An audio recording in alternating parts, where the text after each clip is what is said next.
Welcome back to another technical deep dive here in the Debug Zone. Today we're tackling a big question and breaking it down with insights from other users.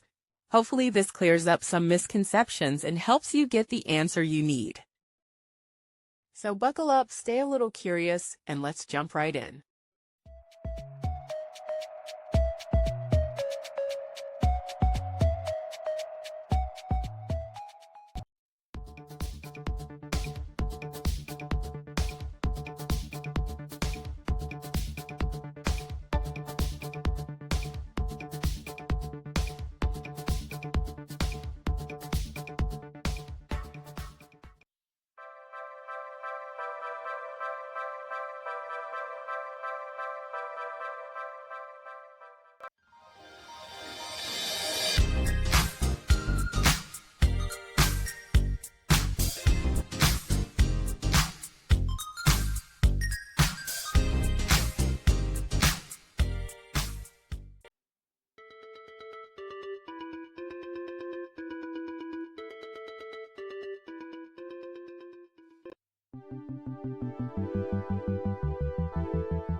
And that's a wrap.